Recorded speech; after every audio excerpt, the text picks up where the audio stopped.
Okay, we're going to move it along, guys. Please welcome to the stage. Nice big G&B warm welcome. This is Abandoning the Comfort Zone, and this is Joe Brooks. Let's see what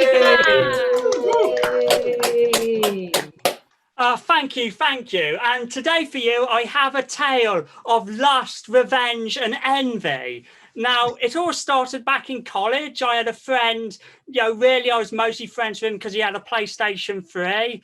I'd go back to his house. Like, he had a Bitcoin mining operation in the corner of his room. Rest of the room, children's toys and hardcore pornography.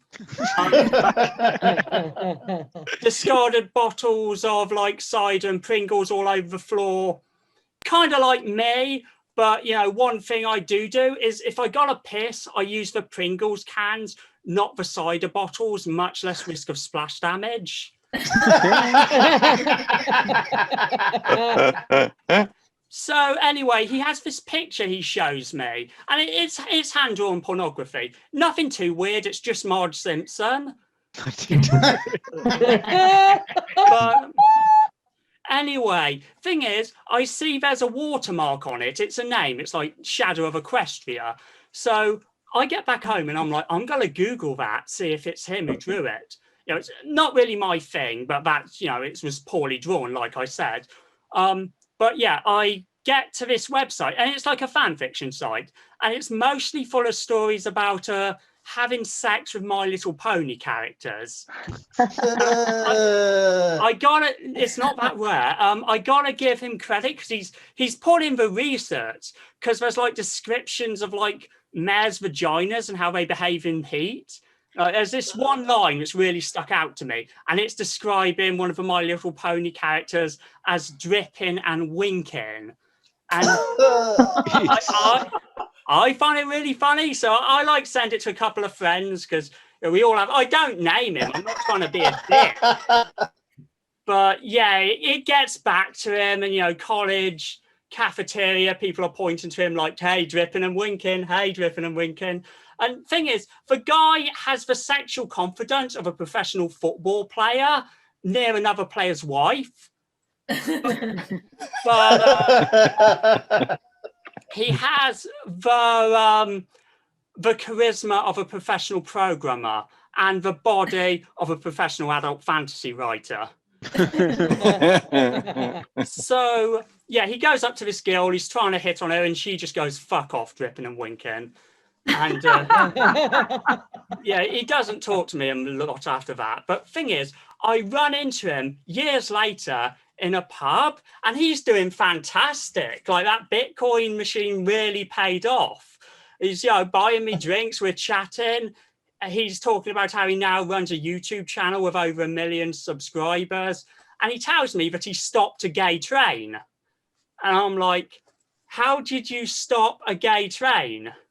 And he's like, okay, Thomas the Tank Engine. They were going to introduce a gay train in Thomas the Tank Engine.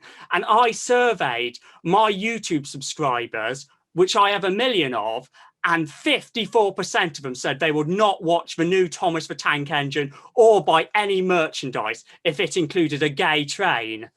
I'm like, okay, man, okay. And then he starts ranting about Captain Pugwash, because apparently the author of Captain Pugwash successfully sued The Guardian for spreading rumours that the characters were gay.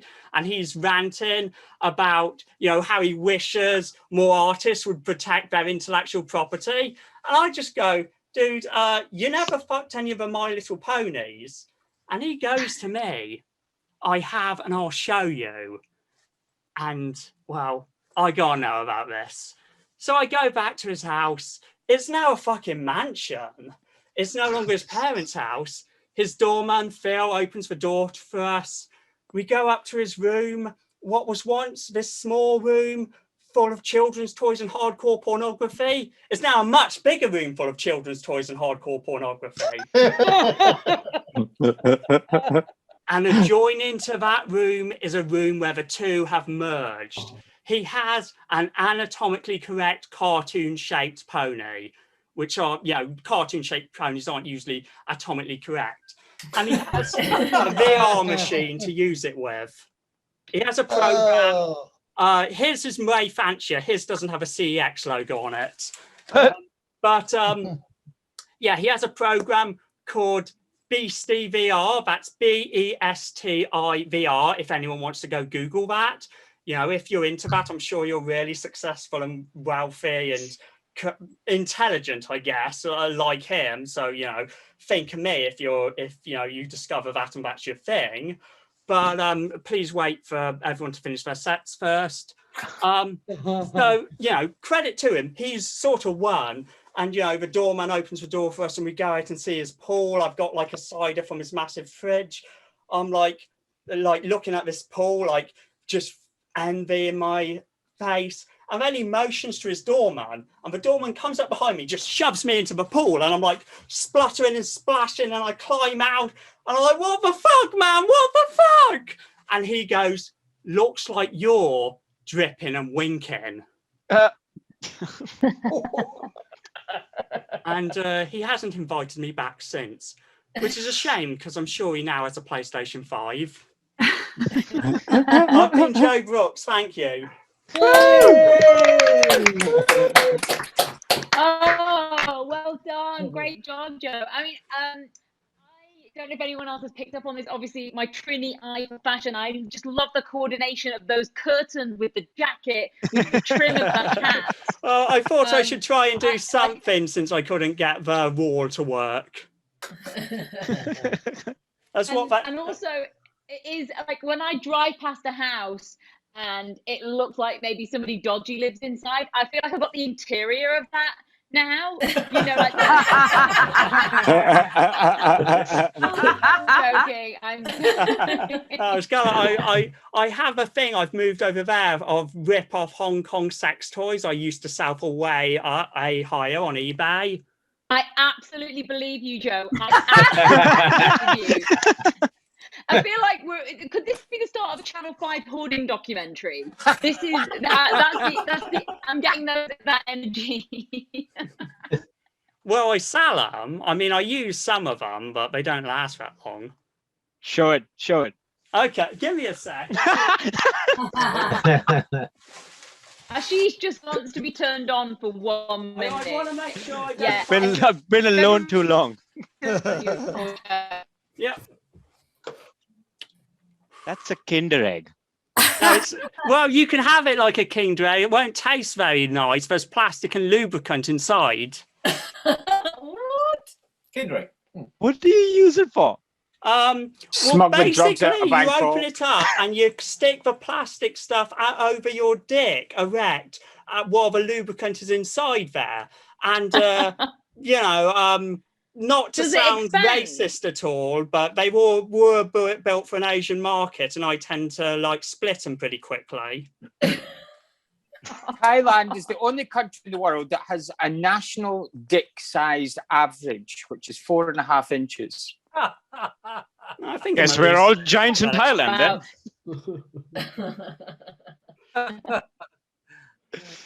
Oh man.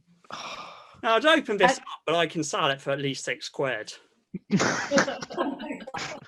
I might move it just to be above average. Not used.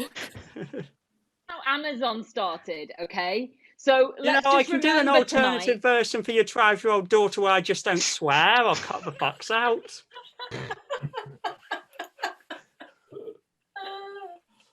Okay, thank you again. I'm just going to for us to say thank you to Joe. If you've got any feedback, pop it in the chat. Joe, if you've got a social media handle, please do pop it in the chat.